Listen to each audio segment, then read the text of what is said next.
He saved a wild horse frozen solid in a Wyoming blizzard. Days later, she crossed an invisible line no wild animal ever should. On a night when the cold swallowed Wyoming whole, a man who had already lost everything opened his door to the impossible. A wild horse stood frozen in the storm, her newborn foal barely breathing. Saving them would change his life. What no one could have imagined was this. Days later, when the mountain turned against him, that same horse would make a choice that defied instinct, law, and every rule of the wild. The wind had been screaming across the Wyoming foothills for hours, the kind of sound that stripped the world down to nothing but ice and darkness.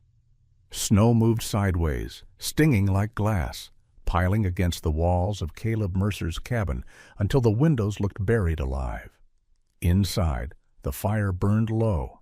Caleb sat alone at the small wooden table, his hands wrapped around a mug he had already forgotten to drink from. The kettle on the stove clicked softly, a nervous sound in an otherwise silent room. He wasn't waiting for anyone. No one ever came out this far in weather like this. That was why the sound made him freeze. It wasn't loud. Not a knock, not really. More like a dull scrape, wood against something heavy, followed by a pause so long he wondered if his grief-filled mind had invented it. The wind howled again, slamming snow against the door, and Caleb exhaled through his nose.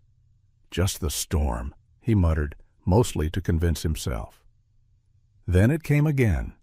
Scrape. Pause. Scrape. Caleb stood slowly, every instinct warning him not to open that door. He had learned long ago that winter emergencies didn't announce themselves politely. He reached for his coat out of habit, the same habit drilled into him years earlier when he still worked with animals and taught basic emergency preparedness to ranch hands who underestimated Wyoming winters. Shelter first. Warmth first. Always. He pulled the door open. The storm rushed inside, stealing the breath from his lungs. Snow swirled across the floorboards, and the cold hit him like a wall. But it wasn't the wind that locked him in place. It was what stood on his porch. A wild mare, full-grown, massive, stood so still she might have been carved from ice. Her dark brown coat was matted with snow, her mane stiff and white along the edges, frozen into sharp, brittle ridges. Frost clung to her eyelashes. Her sides rose and fell in shallow, uneven breaths. And pressed against her front legs, barely upright, was a foal. The baby's legs trembled violently, knees buckling and straightening again in a desperate rhythm. Its small body was dusted with snow, its breath coming out in faint, uneven puffs. One ear twitched weakly, the other sagged. Caleb's first thought was simple and terrifying. They're already dead. Then the mare lifted her head. Her eyes met his, dark, glassy, painfully alert. There was no aggression in them. No fear either. Just exhaustion. And something else. Something that made Caleb's chest tighten before he could stop it. She took one step forward. The foal slipped, nearly collapsing, and the mare shifted her weight instantly, bracing the smaller body with her chest. Her nostrils flared as if she were fighting the cold itself, daring it to take one more inch. Caleb had worked with horses most of his life. Ranch horses, injured horses, spooked horses that kicked first and trusted never. He knew what fear looked like in an animal's eyes. This wasn't fear. This was a mother who had already lost the fight and refused to quit anyway. "Easy," Caleb said without thinking, his voice barely louder than the wind. The mare didn't flinch. She didn't retreat. She stood there, snow crusting over her back, silently daring him to decide. Behind Caleb, the fire cracked, sending a warm glow across the doorway. The contrast was brutal, gold against blue, heat against death. He knew the rules. Wild horses were protected. Interference could bring fines, investigations, liability headaches that insurance companies loved to argue about later. He could already hear the voices of officials telling him what he should have done instead. Close the door. Call it in. Protect yourself. The foal stumbled again, its small muzzle brushing the wooden porch as it struggled to stay upright. Caleb moved before his mind could catch up. He stepped back, opening the door wider, letting the firelight spill out across the snow. Warm air rushed forward, touching the mare's frozen coat. The foal let out a thin, broken sound, more breath than voice, and leaned instinctively toward the heat. The mare hesitated. Every muscle in her body tensed, ready to bolt. Caleb held his hands low, his movements slow, the way he'd once taught others to approach frightened animals safely. He didn't reach for her. He didn't step closer. "I'm not going to hurt you," he said quietly, though he knew she couldn't understand the words. What she understood was the warmth. The mare shifted, just enough to nudge the foal forward. Not hard, not hurried. A careful, deliberate push that sent the baby one unsteady step closer to the door, closer to him. Caleb swallowed. In all his years, he had never seen a wild animal make a choice like that. She nudged the foal again. This time, Caleb understood. She wasn't asking for shelter. She was asking him to save her child. He stepped aside fully, leaving the doorway open, his heart pounding loud enough to drown out the storm.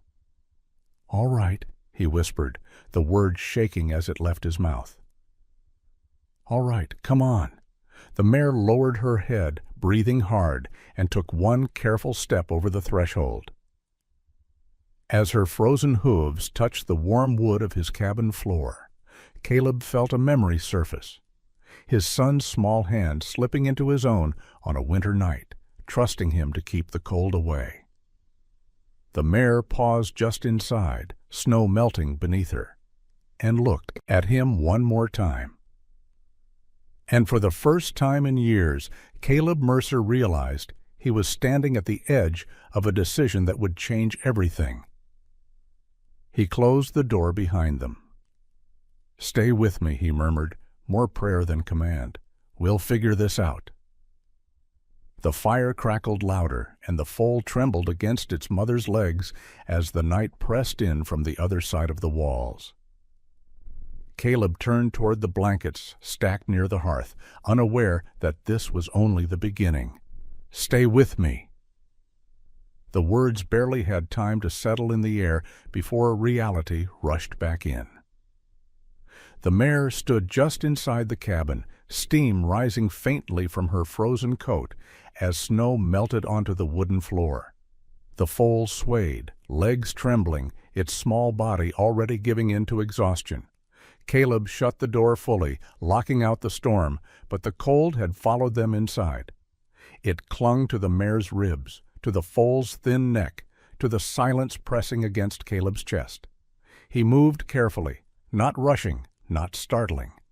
Years ago he would have acted on instinct alone, hand steady, mind clear, emotions locked away. Tonight was different. Tonight, every step echoed with memories he had spent years trying to bury. Caleb Mercer hadn't planned on saving anything ever again. The cabin was modest. One room, a loft he rarely used, walls lined with old tools and fewer photographs than there used to be. Near the door hung a small brass bell, dulled with age. It swayed slightly as the wind rattled the walls, releasing a soft chime that made Caleb flinch. He turned away from it quickly. "Okay," he whispered, forcing his focus back to the present. "Okay, one thing at a time." He reached for the lantern first, lowering the harsh overhead light and replacing it with a warm amber glow. Horses spooked easily, wild ones even more so. The mare's ears flicked, but she didn't move. Her eyes followed him, not tracking, not threatening, watching. Caleb grabbed an armful of wool blankets from a trunk near the fireplace. They were old, heavy, the kind he'd bought years ago after a brutal winter when power outages had made heating unreliable. Back then, he'd read every article he could find about emergency heating, home insurance coverage during winter disasters, and cold weather preparedness. Knowledge had once felt like control. He spread the blankets slowly on the floor, creating a wide bed of insulation between the animals and the cold boards beneath them. Then he scattered dry straw over the top, working quickly but deliberately. "Easy," he murmured again, though he wasn't sure who he was talking to anymore, himself, the mare, or the memory tightening his throat. The foal's legs finally gave out. It sank onto the straw with a weak, awkward collapse, sides fluttering as it struggled to breathe. Caleb froze, heart hammering, waiting for the mare to react. A wild horse should have panicked, should have lashed out. Instead, the mare lowered her head and nudged the foal closer to the blankets with surprising gentleness. Caleb swallowed hard. He had seen that motion before. Not in animals, but in parents. He knelt slowly, keeping his movements low, his body turned slightly sideways to appear smaller. He didn't touch the foal yet. He didn't dare. Hypothermia made bodies fragile. Shock could kill faster than cold if handled wrong. His mind slipped into a place he hadn't visited in years. Field checks, circulation, controlled warmth, no sudden heat, no panic, the fundamentals. He reached for a kettle, poured lukewarm water into a basin, and soaked a cloth. When he wrung it out, steam barely lifted. Good. Too much heat would be dangerous. He tested it against his wrist, then glanced at the mare. "I'm going to help," he said softly. "I won't hurt her." The mare didn't step back. She didn't bare her teeth. She shifted her weight just enough to allow him closer. Caleb's hands shook as he touched the foal's neck for the first time. The fur was stiff with ice, the skin beneath frighteningly cold. He pressed the warm cloth gently against it, rubbing slow, careful circles to encourage blood flow. The foal twitched faintly. "Come on," he whispered. "That's it." Behind him, the fire popped, sending a spark upward. Caleb adjusted the screen, keeping the flame steady, controlled. He was hyper-aware of every sound, every breath. The mare stood over him now, close enough that he could feel the heat, or lack of it, radiating from her body. He risked a glance upward. Her eyes were locked on his hands. Not with suspicion, with calculation. She was measuring him, judging every movement, every second he spent, focused on her child. Caleb felt the weight of that gaze like pressure against his spine. He had faced dangerous animals before, injured stallions, frightened bulls. None of them had ever made him feel this exposed. "This used to be my life," he murmured, more to himself than to her, fixing what winter tried to take. The words opened something inside him. Images rose uninvited, small boots by the door, a laugh echoing through this very room, a boy who loved horses and snowstorms and believed his father could fix anything. Caleb clenched his jaw, pushing the memory away before it could unmake him. Not now. The foal's breathing hitched, then steadied, just slightly.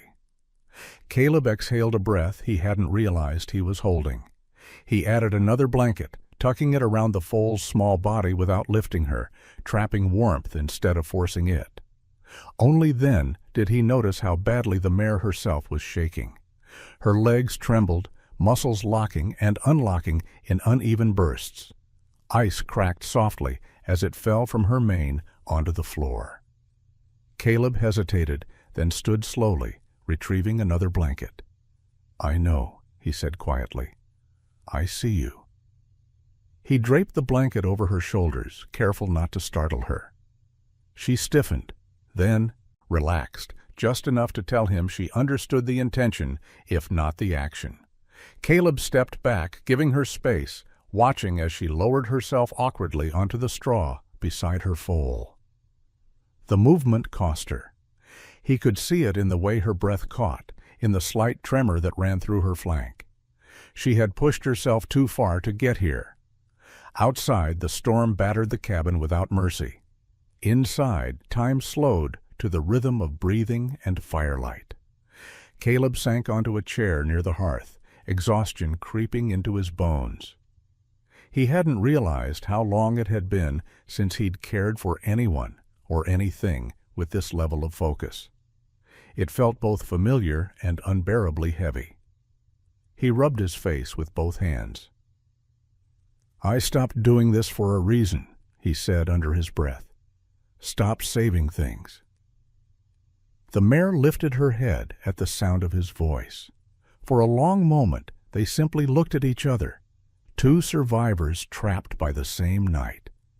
Caleb didn't know why he spoke next. The words came without permission. "I lost my son," he said quietly. "Winter took him too." The mare blinked once, slow and deliberate. She didn't understand the words, but she understood the silence that followed them. Caleb leaned forward, elbows on his knees, staring into the fire. "I don't know if I can do this," he admitted, "but I'm trying." Behind him, the foal let out a faint sound, not a cry, just a breath, stronger than before. Caleb turned, heart leaping, and saw the mare lower her head, touching her muzzle gently to her baby's neck. Something shifted in Caleb's chest, not hope, not yet, but purpose. He stood again, reaching for more towels, more water, already planning the long night ahead. Whatever happened next, he knew one thing with absolute clarity. He had crossed a line the moment he closed that door, and there was no going back. Caleb didn't sleep. The night pressed forward inch by inch, measured not by hours, but by breath. The fire demanded constant attention, and he fed it carefully, mindful of keeping the heat even. Too much warmth too fast could shock a body already on the edge. He had learned that lesson long ago, during winters when rescue calls came faster than daylight. The mare shifted on the straw, her movements slow and deliberate. Each time she adjusted her weight, Caleb felt it in his chest. Pain lived in the way she moved. Not dramatic, not loud, just there, constant and grinding. She had crossed miles of frozen ground to reach his door. Whatever strength she had left was running thin. Caleb knelt again beside the foal, his knees stiff, his hands steady now through repetition. He replaced the damp cloths with dry ones, layered blankets more precisely, trapping warmth without pressing down. The foal's chest rose and fell in shallow rhythm, but the pauses between breaths were no longer terrifyingly long. "That's it," he murmured. "Stay with me." The mare lifted her head. She hadn't made a sound all night, not a whinny, not a warning snort. Now she leaned forward just enough that her muzzle hovered inches from Caleb's shoulder. He froze, acutely aware of how exposed he was. One sudden movement, one wrong signal, and instinct could override everything else. Instead, she did something that made his breath catch. She nudged the foal, once gently, then nudged it again, pushing the small body closer to Caleb's hands, closer to the warmth he was creating. Not toward the fire, toward him. Caleb stared. He had seen animals tolerate help before, allow it even. But this was different. This was intentional, deliberate, a choice. "You're trusting me," he whispered. The mare's nostrils flared as she breathed, frost cracking and falling from her whiskers. Her eyes never left his face. Caleb shifted his position, slowly easing closer to the foal. He slid one arm beneath its chest, not lifting, just supporting, aligning the body to help blood flow back toward the core. The foal reacted weakly, a faint twitch of its legs, then settled. Behind him the storm hammered the cabin walls, a reminder of what waited outside. Caleb had stopped thinking about the law, about wildlife regulations, about liability and insurance policies that existed to protect people from exactly this kind of situation. None of that mattered inside this circle of light and straw. All that mattered was whether the foal would still be breathing when morning came. Minutes passed. Then more. The mare lowered herself fully to the floor beside her baby, her flank brushing Caleb's arm. He felt the cold through his sleeve, shocking even after hours beside the fire. Without thinking, he pulled another blanket over her back, anchoring it with his weight so it wouldn't slip. She tensed. Caleb held still, heart pounding. After a long moment, her muscles loosened. She exhaled, a deep, rattling breath that sounded like surrender. Something inside Caleb shifted in response. He hadn't realized how much tension he'd been carrying, not just tonight, but for years. The kind that settles into bones and convinces a man he's done with responsibility, done with caring, done with losing. "You don't even know me," he said quietly, voice rough. "And you still brought her here." The mare's ear flicked. Whether it was reaction or coincidence, Caleb didn't know. He didn't need to. The foal's breathing changed. At first, Caleb thought he was imagining it, a trick of exhaustion. Then he saw it clearly. The rise of the chest was stronger now, the exhale less ragged. The foal's muzzle twitched, and a thin sound escaped its throat. Not a cry, not fear. Life. Caleb's vision blurred. He scrubbed a hand over his face, angry at himself for the tears he couldn't stop. He had promised himself he wouldn't let hope back in. Hope was dangerous. Hope made you careless. But hope didn't ask permission. He adjusted the blankets again, more, gently this time, and sat back on his heels. "You're stubborn," he whispered to the foal. "I like that." The mare lifted her head once more, eyes reflecting the firelight. She studied him the way one animal studies another, not for weakness, but for truth. Caleb met her gaze and didn't look away. "I'm not leaving," he said, "not tonight." The hours crept toward morning. The storm outside never fully relented, but its fury dulled, the wind losing its sharpest edge. Inside the cabin, the air grew warmer, heavier, carrying the scent of straw, damp wool, and smoke. At some point, Caleb realized the foal had stopped shivering. The tremors that had racked its small body were gone, replaced by a fragile stillness that felt earned rather than ominous. Its head rested against the mare's foreleg, eyes closed, breathing steady enough to count. Caleb sank down onto the floor beside them, his back against the chair, exhaustion finally catching up. He didn't sleep, not really, but his thoughts slowed, drifting through memories he no longer fought so hard to avoid. His son bundled in a red winter coat, the way he laughed when snow blew into his face, the way he had loved horses, especially the untamed ones. Caleb's chest tightened. "I wish you could have seen this," he whispered to the empty air. "You would have loved her." The mare shifted again, this time angling her body so the foal was fully shielded between her chest and the fire. It was an old instinct: protect the young, conserve warmth, trust the herd, and somehow, impossibly, Caleb had been accepted into that space. When the first gray hint of dawn finally crept through the frosted window, Caleb stood slowly, joints aching. He stretched, added one last piece of wood to the fire, and turned back toward the animals. The mare was watching him. Her eyes were clearer now, more alert, still wary, still wild. But something else lived there too. Recognition, maybe. Memory in the making. Caleb didn't know what daylight would bring. Questions, consequences, hard decisions. But for the first time since winter had taken everything from him, he felt anchored to the present. "You made it through the night," he said softly. "All of you." The mare lowered her head, touching her muzzle briefly to the foal's neck. And in that quiet gesture, Caleb understood something fundamental. This wasn't just about survival anymore. A bond had formed, not out of comfort, not out of choice, but out of shared defiance against the cold. He stepped toward the window, watching the storm loosen its grip on the land.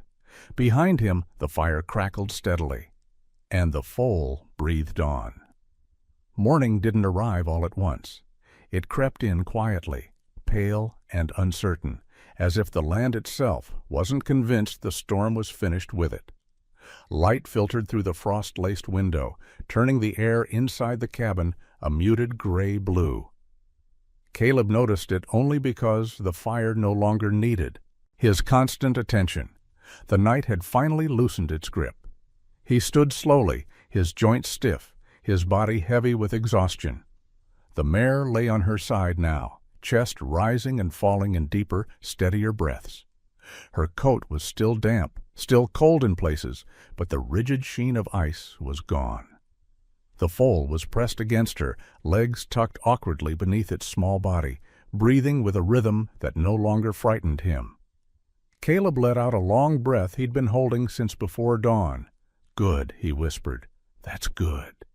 He stepped carefully around them, mindful not to startle either one, and poured himself a cup of coffee. The smell filled the cabin, rich and grounding. He hadn't realized how badly he needed it until the mug warmed his hands. Outside, the wind still moved through the trees, but it had lost its sharp edge. Snow fell in slow, lazy drifts instead of violent sheets. Caleb returned to the straw bed and crouched again, studying the mare more closely now that the worst had passed. She was still dangerously thin, her ribs faintly visible beneath her coat. Frostbite nipped at the edges of her ears, darkening the tips. She would need time, more time than he'd planned on giving anything in his life. Her eyes opened as he knelt, not wide, not alarmed, just enough to let him know she was aware. "You're tougher than you look," he murmured. The mare watched him without moving, her gaze steady and unreadable. The foal shifted beside her, letting out a soft, breathy sound that made Caleb's chest tighten. It lifted its head briefly, eyes barely slits, then settled again. That was when Caleb realized something important. The danger hadn't passed. Hypothermia didn't end just because the shivering stopped. Bodies could crash hours later if warmth wasn't maintained correctly. He needed to move them, but not too far, not too fast. The cabin floor would grow colder as the fire died down, and the open space wasn't ideal. Caleb glanced toward the back door, toward the small lean-to he'd built years ago for storing feed and tools. It wasn't much, but it was insulated, shielded from the wind, and closer to the ground. More importantly, it had room. He hesitated. Moving them meant risk. It meant guiding a wild animal through a space she didn't understand. It meant trusting that the fragile calm between them would hold. "I won't rush you," he said quietly, as if she could hear the promise in his voice. "We'll do this slow." He opened the back door just enough to let a ribbon of cold air slip in, gauging the temperature. Manageable. He returned with more straw, building a thicker bed in the lean-to, then laid out blankets the same way he had inside. Methodical, controlled. When he approached the mare again, he stayed low, careful not to loom. "We're just moving a few steps," he said softly. "That's all." The mare shifted, muscles tightening beneath her coat. For a moment, Caleb thought she might refuse, might bolt. But then the foal stirred, trying weakly to rise, and she reacted instantly. With a slow, deliberate effort, she pushed herself upright, legs trembling but holding. Caleb stepped back, giving her space, letting her decide. She took one step, then another. Each movement was labored but purposeful. The foal struggled to follow, stumbling, catching itself, stubbornly refusing to fall. Caleb matched their pace, close enough to help, far enough not to crowd. They crossed the short distance together. Once inside the lean-to, the mare lowered herself again, breath heavy but controlled. Caleb eased the blankets around them, sealing in the warmth, then closed the door behind them to block the wind. the space filled with quiet. He stayed there longer than necessary, watching, listening.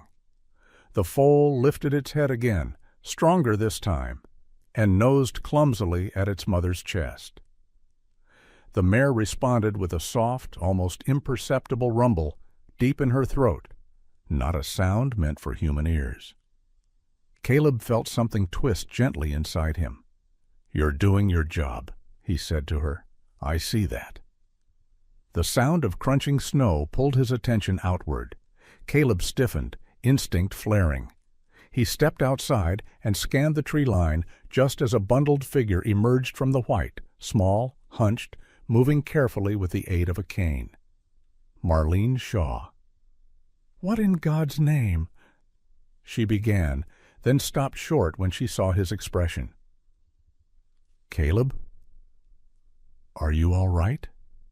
He nodded once. "I am." Her eyes flicked past him toward the lean-to. "I saw tracks," she said. "Big ones. Thought maybe a moose wandered too close."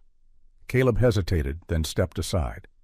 "It's a wild mare," he said, "and her foal." Marlene inhaled sharply. "You brought them inside?" "I kept them alive," he replied. They stood in silence for a moment, the weight of that statement settling between them. Marlene peered into the lean-to, her posture tense, ready to retreat if needed. When she saw the foal pressed against its mother, her mouth parted slightly. "Oh," she breathed. "They'd have frozen," Caleb said. "Both of them." Marlene swallowed. "You know what this means," she said quietly. "Wild horses fall under federal management. If someone reports this—" "I know," Caleb said. He didn't look away from the lean-to. "I also know what would have happened if I hadn't opened the door." Marlene studied him, really looked at him, the way she hadn't in years. The grief that once hollowed him out seemed shifted. Still there, just not alone. "I won't say anything," she said at last. "Not yet." Caleb turned to her, surprised. "You don't have to." "Yes, I do," she interrupted. "Because I know what it looks like when someone finally starts living again. And I'm not the one who gets to take that away." She hesitated, then added, "But this won't stay quiet. Forever, you should be ready." Caleb nodded. He understood that kind of warning. He'd given it before, about storms, about winter driving, about what insurance never covered, when people thought they were safe. "I will be," he said.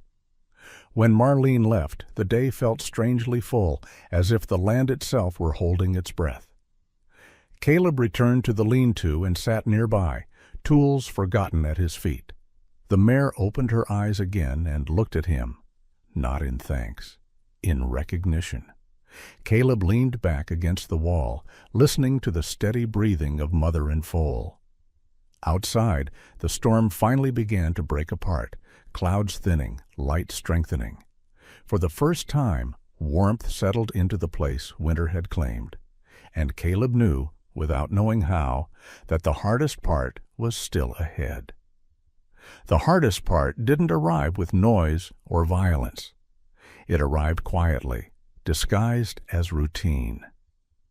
The morning after Marlene left, Caleb woke to a strange stillness.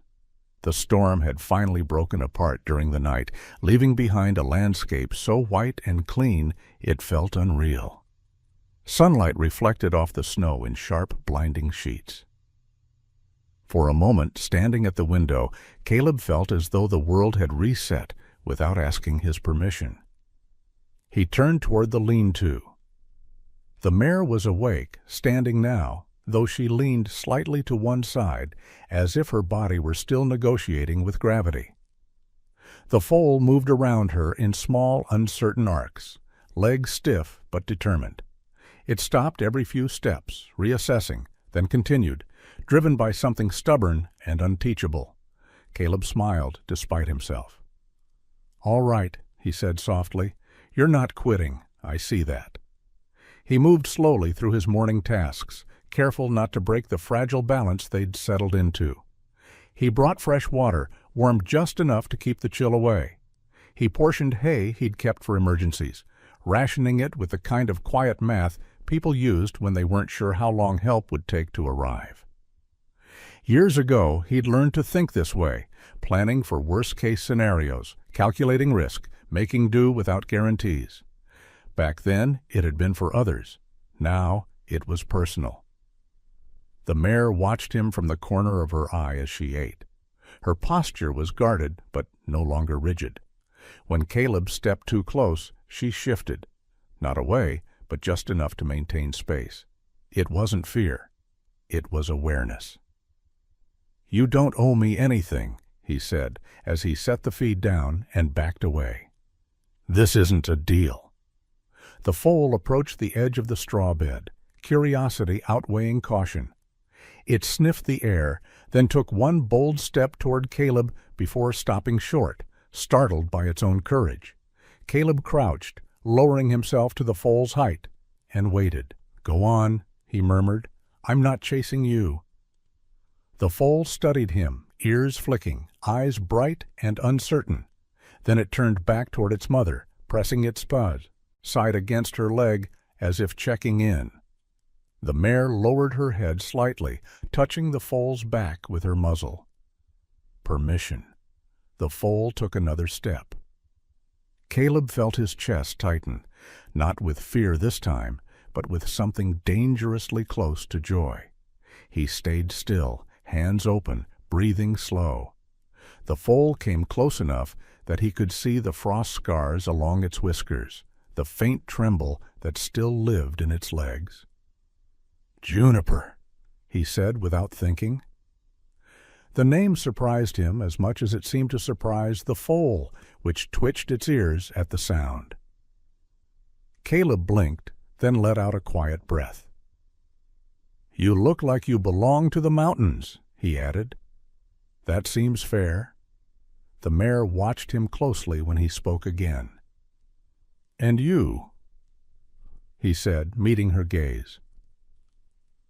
"You're tough as the brush that survives winter. Bracken." He didn't know why naming them felt important. Maybe it wasn't. Maybe it was simply the human instinct to recognize what mattered. The days that followed fell into a rhythm, slow, deliberate, almost reverent. Caleb kept his distance when he needed to, stepped in when he had to. He reinforced the lean-to, patched gaps where wind could slip through, and set up temporary barriers to keep Juniper from wandering too far before its strength returned.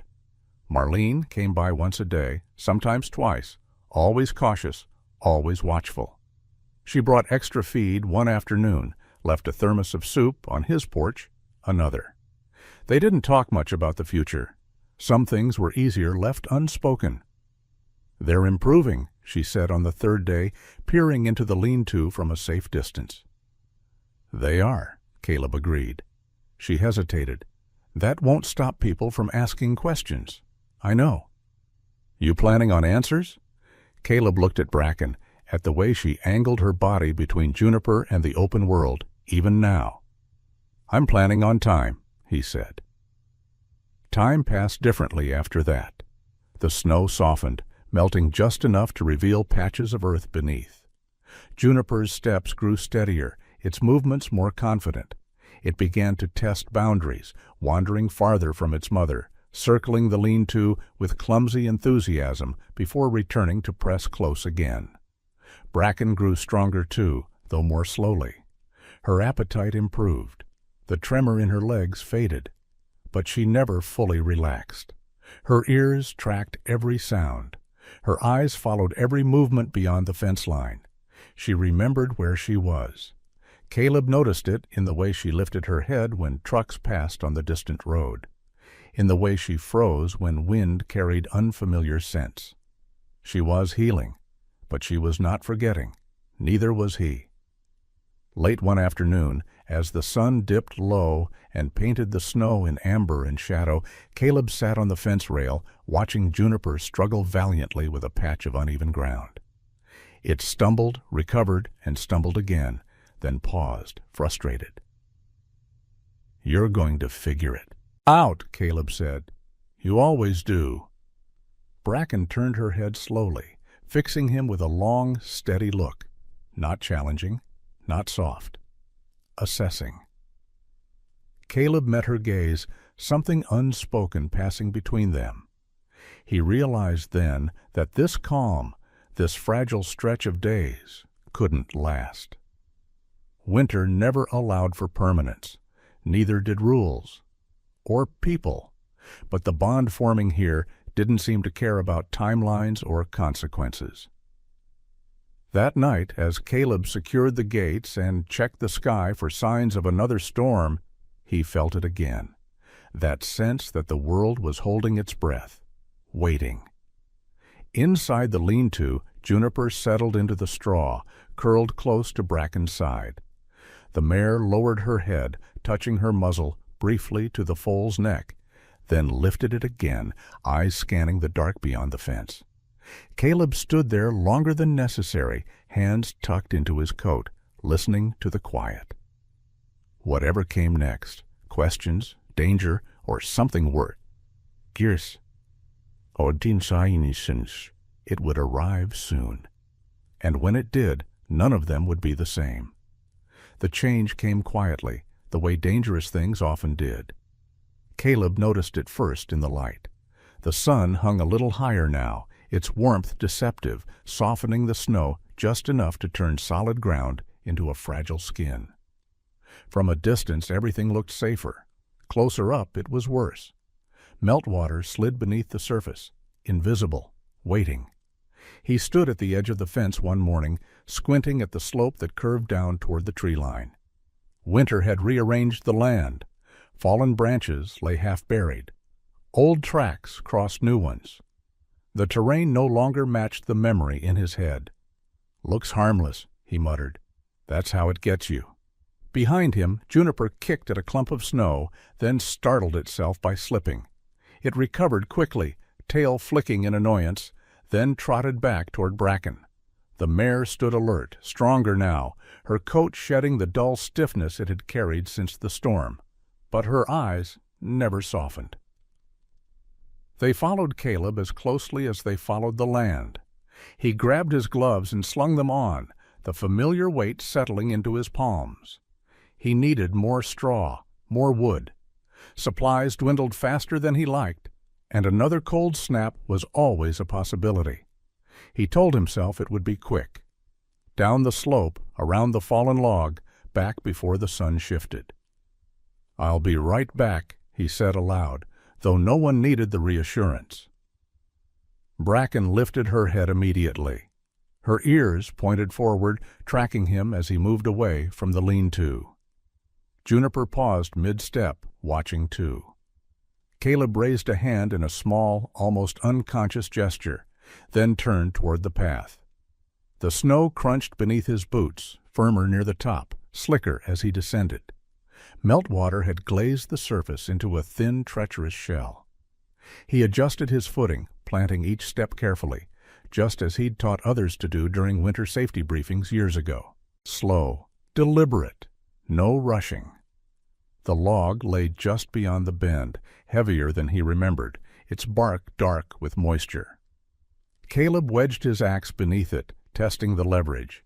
It shifted slightly. Good enough. He bent to gather smaller pieces, stacking them against his leg. That was when the ground betrayed him.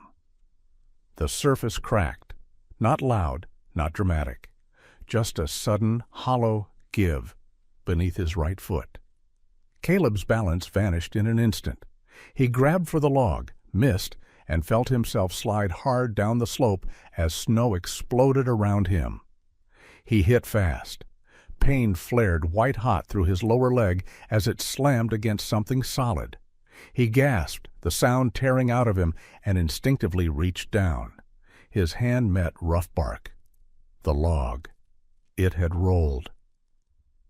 And now it pinned his leg to the frozen ground. Caleb screamed again, the sound ripped away by the open land. He shoved at the trunk, teeth clenched, muscles screaming in protest. It didn't move. The ice beneath him offered no grip, no leverage. Snow seeped into his collar, down his back, melting and refreezing against his skin. "Not like this," he hissed. "Not now." He tried again, pushing with everything he had left. Pain shot up his thigh, stealing his breath. His vision blurred. He collapsed back into the snow, chest heaving, steam rising uselessly into the cold air.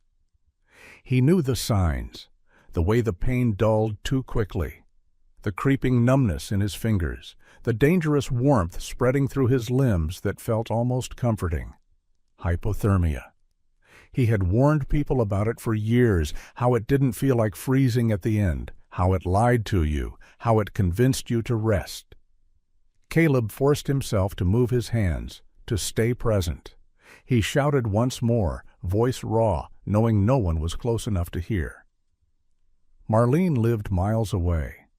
The road was distant. The wind carried his voice nowhere. His thoughts drifted, pulled loose by cold and exhaustion. The cabin, the fire, Juniper's unsteady steps, Bracken. The realization hit him harder than the pain. No one would tend the fire if he didn't make it back. No one would reinforce the shelter when night fell. Bracken and Juniper had survived the storm only because he'd been there, and now he wasn't. "I'm sorry," he whispered into the snow. "I didn't mean to leave you." The wind answered with a low, hollow sigh. Up at the fence line, Bracken froze. She had been watching the slope, muscles loose but ready, when something shifted in the air. Not a sound. Something older. A wrongness she couldn't see. Her nostrils flared as she inhaled deeply, sorting the scents carried by the breeze. There it was. Caleb, but changed. Fear threaded through it. Pain. Cold. Bracken's head snapped up, her ears flattened, then pivoted sharply toward the trees. She stepped forward, then stopped, turning back toward Juniper. The foal bleated softly, confused. Bracken nudged Juniper toward the lean-to, firm and unmistakable. Stay. Safe. Then she turned and ran. Down the slope, her hooves broke through the thin crust of snow with controlled force. She adjusted her footing instinctively, choosing paths Caleb never would have seen. Her strength wasn't fully back, but urgency filled the gaps. Caleb's eyes fluttered. He thought he heard something, movement maybe, but the cold played tricks on the mind. He squeezed his eyes shut, then forced them open again. A shadow moved against the white, golden brown, solid, real. "Bracken," he breathed, the word barely there. She reached him in seconds, slowing only when she saw the log pinning his leg. Her breath steamed heavily as she circled him once, assessing. She lowered her head, nudging his shoulder hard enough to jolt him awake. Caleb gasped. "I know," he whispered hoarsely. "I'm trying." Bracken stepped into the windward side of his body, blocking the worst of the cold. She pressed her flank against his chest, sharing heat the way horses did in a storm. The warmth was immediate, shocking. She wasn't panicking. She was working. Bracken moved to the log next, planting her hooves carefully. She pushed once, testing. The log shifted a fraction. She paused, watching Caleb's face, then pushed again. Harder. Pain tore through him, but he bit back the scream. "Easy," he managed. "Just easy." She adjusted her angle, shoulder braced, muscles bunching beneath her coat.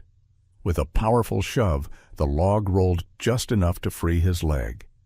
Caleb cried out as sensation flooded back, sharp and brutal, but he was free. Bracken didn't wait. She pressed herself against him again, her body curved protectively around his, holding him upright, keeping him conscious. Her heart hammered against his shoulder, fast and determined. Minutes passed, maybe more. Time blurred, then voices, human voices.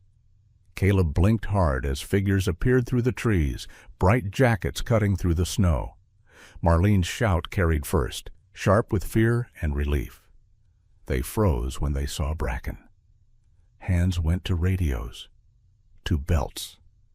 "Don't!" Caleb rasped, summoning everything he had left. "She saved me." Bracken lifted her head, ears pinned, not in threat, but in warning. She didn't move away from him. She wouldn't. The rescuers hesitated, stunned by the sight before them. A wild mare standing guard over a broken man, protecting him. Caleb sagged against her warmth, the world tilting but not fading. "Easy," he whispered to her, the same word he'd spoken nights ago. "They're here to help." Bracken didn't understand the words, but she understood the tone. Slowly, with visible effort, she stepped back just enough to let them reach him, never turning her back, never leaving. The cold still bit, the pain still burned. But Caleb was alive, and as they lifted him onto the stretcher, he never lost sight of her, standing there in the snow, breath steaming, eyes locked on his. Waiting. The stretcher creaked softly as they lifted Caleb from the snow, careful hands working fast but cautiously. Cold still clung to him, deep in his bones, but awareness returned in uneven waves. He felt the bite of pain in his leg, the rough fabric of blankets pulled tight, the sting of cold air every time he inhaled. Above it all, he felt something else, solid, unmoving, close. Bracken. She stood so near that her breath warmed his shoulder, her presence anchoring him to the world. When the rescuers tried to shift position, she stepped with them, never aggressive, never frantic, just unyielding, a living barrier. "Easy, easy," Marlene said, her voice trembling as she approached from the side. "She's not attacking. She's guarding him." The men hesitated. They'd seen wild horses bolt, kick, scatter at the first hint of human approach. This was different. This mare wasn't panicking. She was making a decision. One of them raised a hand slowly. "Sir," he said to Caleb, "we need her to back off so we can move you." Caleb swallowed, his throat raw. He turned his head just enough to see Bracken's dark eye watching everything, every movement, every shift in tone. She wasn't afraid of them. She was measuring them. "She saved me," Caleb said hoarsely. "She won't hurt anyone. Just don't rush her." The man nodded, though disbelief flickered across his face. "All right, we'll go slow." They did. Each step up was negotiated, every motion deliberate. Bracken followed the stretcher as they carried Caleb uphill, her hooves crunching steadily in the snow. When one of the men stumbled, she tensed instantly, ears pinning back, body angling toward Caleb again. Not to strike, only to shield. Juniper appeared at the fence line as they crested the rise. The foal stood stiffly, legs braced, eyes wide. It let out a thin, anxious call that cut through the cold air. Bracken answered at once, a low sound that vibrated through her chest. She slowed then, torn between following Caleb and returning to her young. Caleb saw it happen, the hesitation, the fracture in her focus. "You need to stay with her," he whispered, voice barely holding together. "She needs you." Bracken turned her head, looking at him fully now. For a heartbeat, the world seemed to narrow to that exchange, man and mare, bound by something neither had chosen, but both understood. Then, slowly, she stopped. She watched as they carried Caleb the rest of the way, her body taut, ready to move again if needed. Only when he was laid gently onto the porch did she turn back toward Juniper, trotting the distance with controlled urgency. Marlene let out a shaky breath. "I've never seen anything like that," she said, wiping her eyes with the back of her glove. She knew exactly what she was doing. Inside the cabin, warmth rushed back over Caleb, making him groan despite himself. The fire had been banked low but steady, the room still smelling faintly of straw and smoke. They set him down carefully, propping his injured leg, checking circulation, murmuring updates into radios. "She's not leaving," one of the men said quietly, glancing out the window. Bracken stood just beyond the porch now, head high, watching through the glass. Juniper pressed close to her side, the smaller body half hidden beneath her chest. Snow dusted their backs, melting slowly. "She won't," Caleb said. "Not yet." There were questions, of course, about how long the mare had been there, about why she was so close to the house, about whether animal control or federal wildlife officers needed to be notified. Caleb answered what he could, his words steady even as his body shook. "She came for help," he said simply. "That's all there is to it." The men exchanged glances. One of them, older, quieter, looked back toward Bracken again. "I don't think she's a danger," he said. "But protocol's protocol." Caleb closed his eyes briefly. He had known this part was coming. Marlene stepped forward. "If you call this in the wrong way," she said firmly, "someone's going to show up with a trailer and a plan that doesn't include mercy." Silence followed, the kind that meant choices were being weighed. "We'll document it," the older man said at last. "Monitor, no escalation unless there's a threat." Caleb opened his eyes. "Thank you." Outside, Bracken shifted her weight, restless now that the immediate danger had passed. She paced a short distance, then returned to her spot, eyes never leaving the window. Night fell early, the sky bruised purple and gray. The men left, promising to return in the morning. Marlene stayed, stoking the fire, setting water to warm. Caleb drifted in and out, pain dulled by medication, consciousness held together by the sound of her voice and the steady crackle of flames. At some point he felt movement. He opened his eyes to find Bracken at the doorway, just inside the threshold, snow melting beneath her hooves. She hadn't been invited in this time. She had decided. Marlene froze. "Caleb?" "It's okay," he whispered. "Let her be." Bracken took one step, then another, stopping only when she was close enough to see him clearly. Juniper lingered just outside, peering in with cautious curiosity. Bracken lowered her head, her muzzle hovering inches from Caleb's hand. He lifted his fingers weakly, not touching, just offering the space. "Hey," he breathed, "you did good." Her breath washed over his skin, warm and alive. She stood there for a long moment, memorizing him, before turning back toward the door. She paused once, glancing over her shoulder, then stepped out into the cold again, Juniper trotting after her. The door closed softly behind them. Caleb lay back against the pillows, the room suddenly too quiet. Marlene exhaled. "You crossed a line today," she said. Caleb stared at the ceiling, a faint smile tugging at his mouth. So did she. Outside, Bracken stood beneath the darkening sky, ears swiveling, senses stretched wide. She had done what she came to do. But the bond she'd forged hadn't loosened. It had only changed shape. And somewhere in the gathering dark, the world seemed to recognize that something rare had happened here, something that would not be undone easily. Caleb woke to pain and sunlight. The pain came first, deep, insistent, radiating up his leg in a way that told him nothing had healed yet. The sunlight followed, spilling through the window in a pale wash that felt almost apologetic after everything winter had done. For a moment he lay still, listening, orienting himself to the quiet. Then he remembered. He turned his head toward the door. The porch was empty. No massive silhouette. No steam rising from a dark coat. Just snow, thinly crusted now, and the long shadows of fence posts stretching across it. The absence hit him harder than he expected. Not loss, something more unsettled than that. Marlene noticed the movement.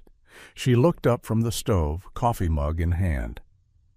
"They were here at dawn," she said gently, "just watching." Caleb exhaled. "How long?" "Long enough," she replied. Then they moved off toward the trees. He nodded, letting the tension ease out of his shoulders.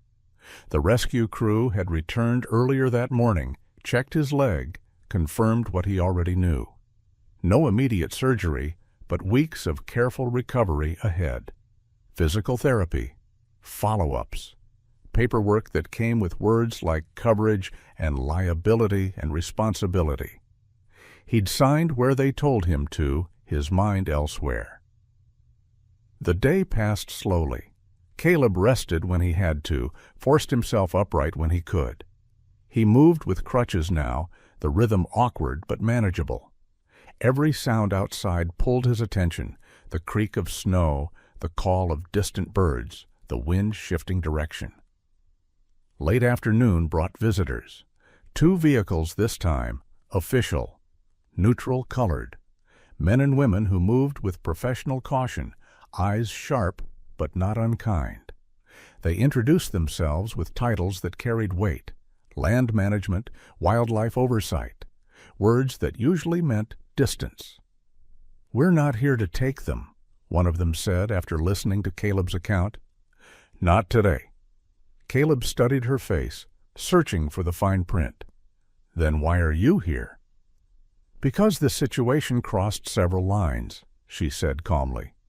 "And because what happened out there," she gestured toward the slope, "doesn't fit neatly into any report we've ever filed." Marlene stood nearby, arms crossed. "She saved his life," she said. "You can write that down." The woman nodded. "We intend to." They walked the perimeter together, slow and careful. The fence line, the slope, the disturbed snow where the log had rolled free, the marks in the ground, deep, deliberate hoofprints that circled, braced, pushed. One of the officers crouched, studying them. "She didn't panic," he said quietly. "She problem-solved." Caleb swallowed. "She learned," he said. "She watched." They didn't argue. By the time the sun dipped low, a decision had been made, not spoken aloud, but understood. Monitoring only. No removal. No intervention unless safety demanded it. A rare thing. A fragile thing. That night, sleep came easier. Caleb dreamed of movement, of running hooves and wind-swept plains, but no fear followed him into waking. He rose before dawn, slow and careful, and stepped outside. The world felt different. Snow had softened into patches of exposed earth.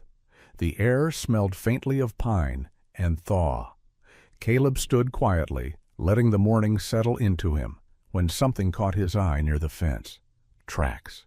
Fresh, large and small, pressed into the damp ground with clarity that made his chest tighten.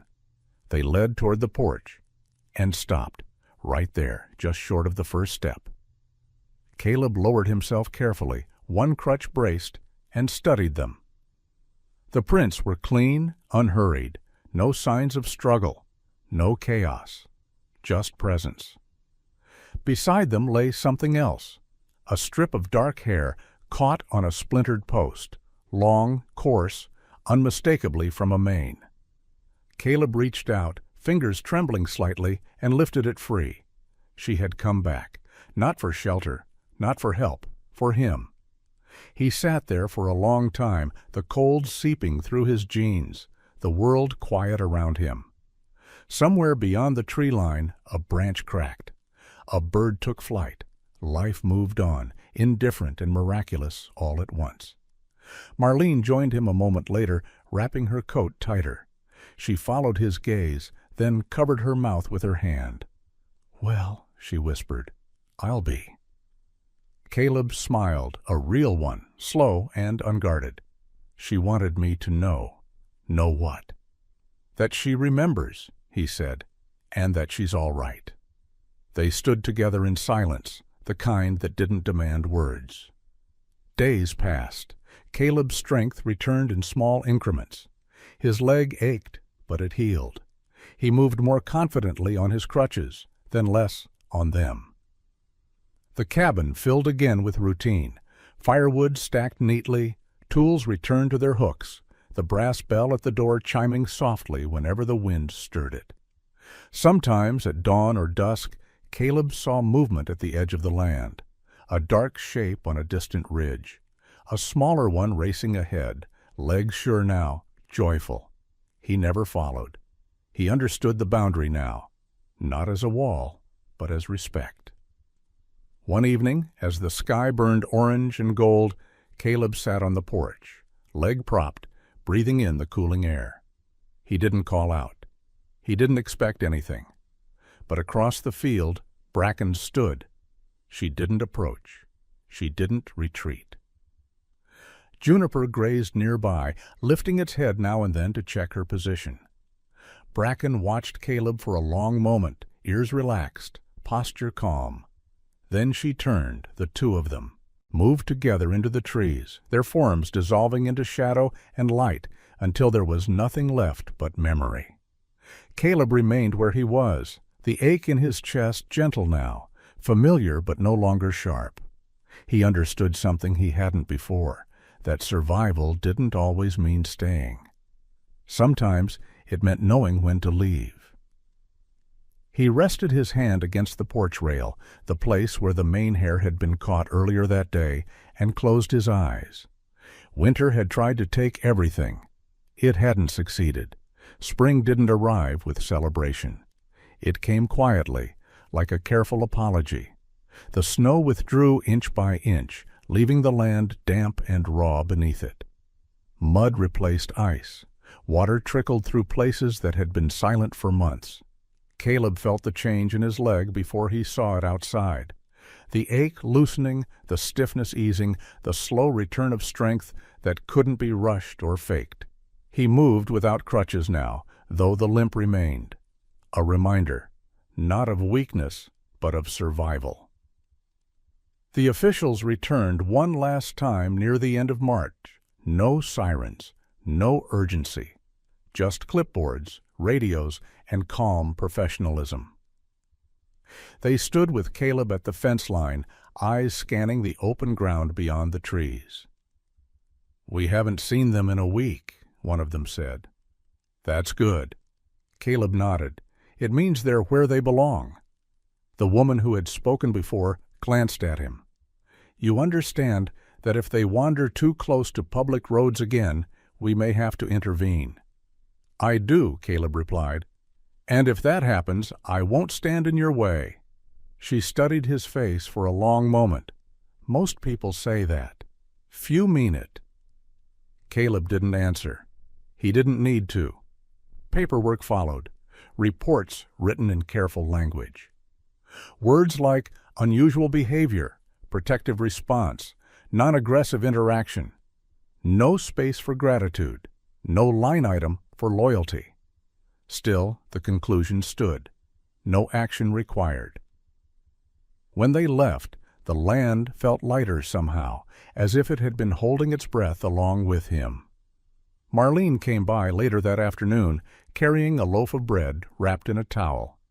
She set it on the table without ceremony and poured herself coffee like she owned the place. "Well," she said, settling into the chair across from him, "looks like you scared the rule book enough to make it blink." Caleb smiled faintly. It blinked on its own. She watched him for a moment. "You different," she said. "Not healed, just steadier." He considered that. "I don't think some things heal," he said. "I think they learn where to sit." Outside, the wind moved through the trees, gentle now, no longer sharp. Caleb stepped onto the porch after Marlene left, leaning against the railing, eyes drifting to the ridgeline. He didn't expect to see them again. That was the rule he'd made with himself. No searching, no hoping. Let the wild remain wild. So when he noticed movement at the far edge of the meadow, he thought at first it was a trick of light. Then the shape separated itself from the shadows. Bracken. She stood tall now, her coat glossy, her weight evenly balanced. Juniper moved beside her, no longer tentative, no longer clumsy, just young and alive and utterly certain of the ground beneath her hooves. Caleb didn't move. He didn't call out. He simply stood there, letting the moment arrive on its own terms. Bracken didn't approach. She didn't need to. She stood where the land opened into choice, where paths split in a dozen directions. Juniper broke into a sudden run, circling once before skidding to a stop near her mother's side, energy overflowing. Bracken watched Caleb, not with urgency, not with expectation, with acknowledgement. Caleb felt it then, not as a rush, not as a swell of emotion, but as something settling into place, the understanding that whatever had passed between them did not require proximity to remain real. "You're strong," he said quietly, though the distance swallowed the words. "Both of you." Juniper tossed her head and bolted forward again, then back, then forward, the way young creatures did when joy outweighed caution. Bracken waited, patient, watchful. Then she turned. The two of them moved away together, unhurried, their shapes merging with the land until they were no longer separate from it.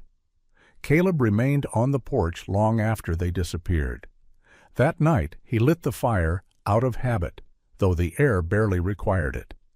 He sat alone, hands resting on his knees, listening to the soft creak of the cabin settling. The brass bell by the door chimed once when the wind shifted. He didn't flinch this time. He let the sound pass through him, carrying memory without pain. Later, as he prepared for bed, Caleb paused by the window one last time. The moon hung low over the trees, pale and steady.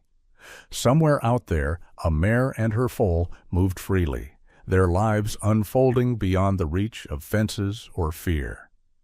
Caleb turned away from the glass. The story, he understood now, wasn't about rescue. It was about what happened afterward, about restraint, about trust, about knowing when to hold on and when to let go. The fire dimmed, the cabin grew quiet, and for the first time in a long while, the quiet felt earned. Spring finished what winter had started. It didn't erase the cold so much as soften it, reshaping the land until sharp edges rounded into something gentler. Snow vanished from the lower fields first, leaving behind dark soil that breathed steam in the early mornings.